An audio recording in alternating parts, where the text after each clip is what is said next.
Hi guys, so as you remember last time we were discussing a little bit about gerund phrases. This week we're going to be looking in depth at this beautiful topic. So tell me, what do you remember about gerund phrases? Well, they are nouns all the time and they have the ending ing all the time as well.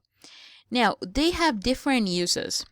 Gerunds are going to be nouns all the time, but we can have them as subject of the sentence, object of the sentence, or even an after a preposition.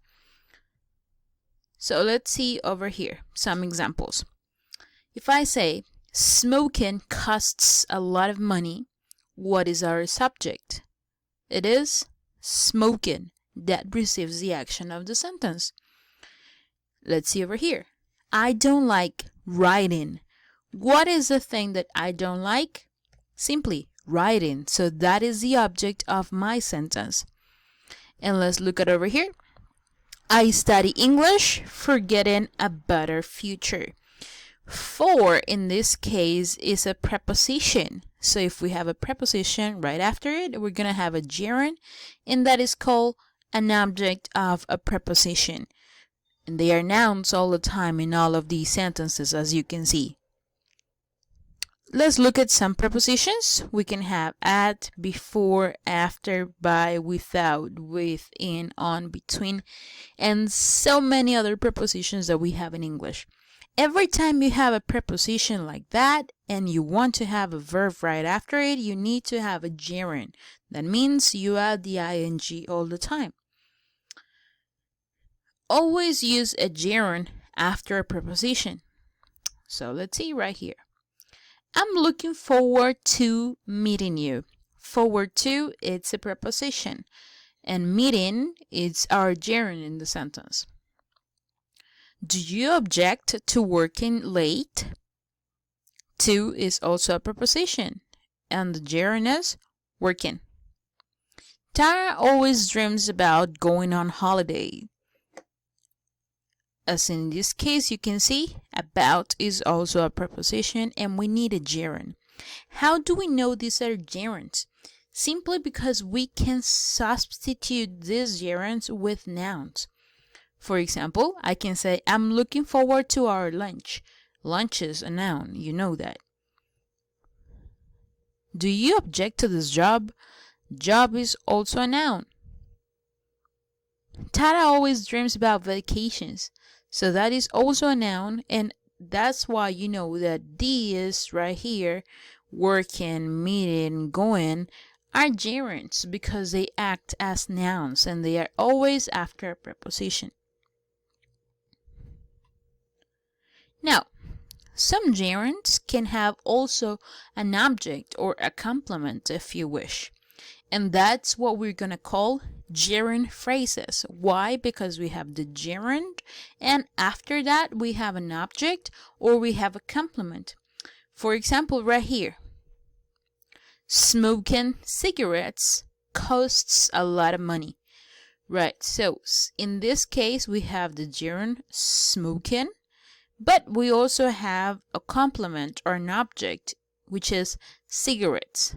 All of this together, smoking cigarettes, is my gerund phrase.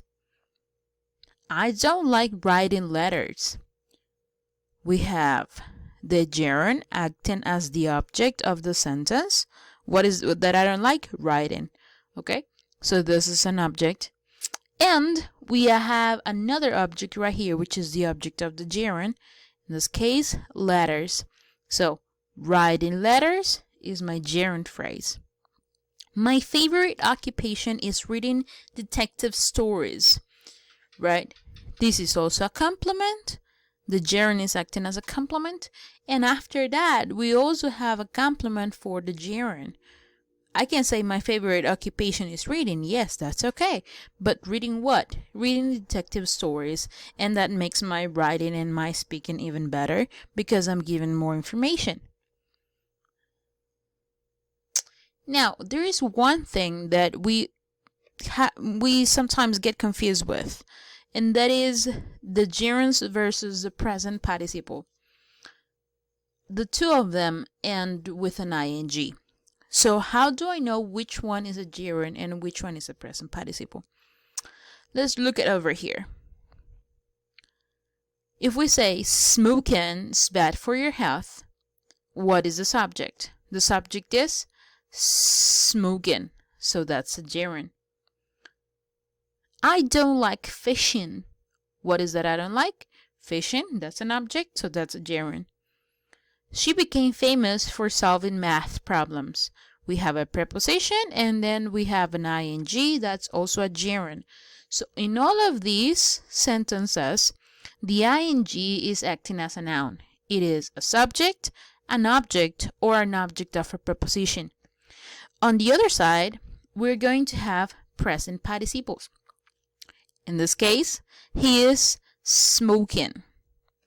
Is this a complement? No, this is not a complement. This is the action of the sentence. He is smoking. What's he doing? He is smoking, right? I cannot say he is because that doesn't make sense. So in this case, we know that this is not a noun because it's not a complement. It's the verb of the sentence.